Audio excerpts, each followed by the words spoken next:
mga 1 month lang. One Every week lang, umuwi ako na 1 month.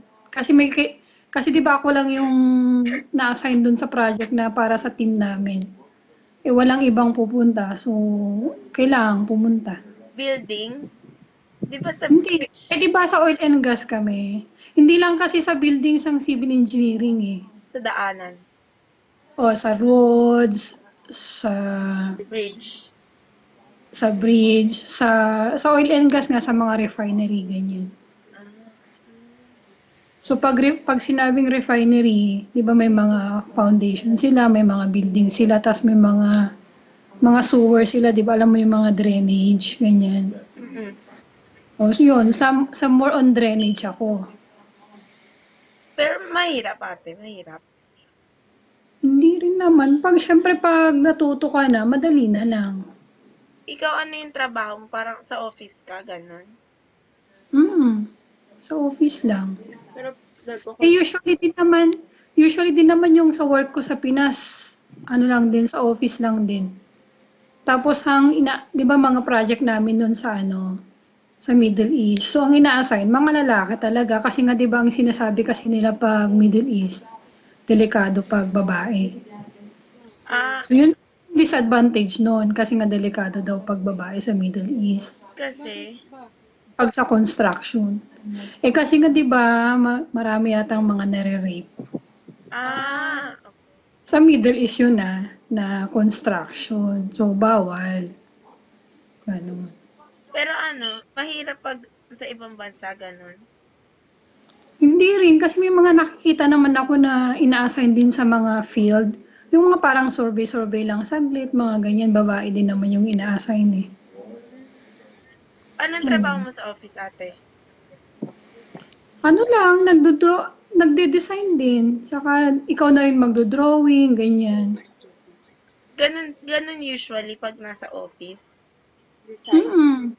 Pero may mga softwares naman na so hindi na manual na drawing. Kumbaga, mga 3D na ngayon, 'di ba? 3D na yung ginagamit namin na Nag-AutoCAD software. kayo. Hindi na masyadong AutoCAD, obsolete na ang AutoCAD. Ay, luma na ba May yun? Python.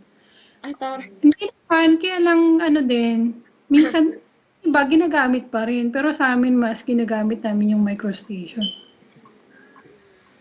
Pero ginagamit din namin yung AutoCAD, pero bihira lang. Kasi nag-AutoCAD kami ngayon eh. Kasi yun yung basic, kaya okay lang na dapat alam niyo yun. Eh, ang hirap eh. Wala, guhit-guhit lang, di ba? Oy, ganun-ganun man, tas dimension, ganyan. Ate, dyan nung college ka ba, habang nag-aaral ka, subukan mo bumagsak? Meron, kasi na-under ako ng terror na teacher. Ano subject?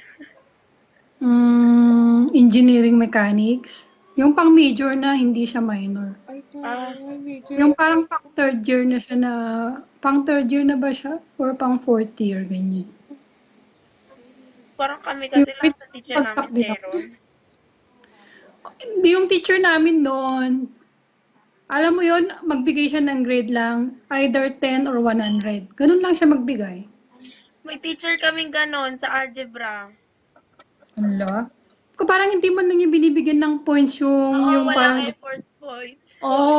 kunyari di ba tama ka naman pa, tapos mali lang yung final answer mo, wala, hindi siya nagbibigay. Ganun lang siya magbigay. Either perfect or 10 lang. 10 yung Kaya bagsak. aming bagsak. Hmm? 10 yung bagsak. Hindi yung pag-quiz, di ba 1 to 100 yun, di ba ang points? O, pag magbigay siya either 10 lang or 100. Ah, Oo. teacher. Ayun. Parang natanong namin lahat eh. Tapos meron pa kaming isang teacher din, doon din ako nabagsak eh. Parang hindi siya marunong magturo, parang nauubos yung oras niya sa pag-attendance. May Tapos teacher parang kaming ganon. tapos sasalihan pa niya ng parang konting verse sa Bible. Tapos yun na, naubos na yung oras, tapos konti na lang yung maituturo niya sa amin. Kami naman, Yun. yung teacher namin, nag-solid mens kayo.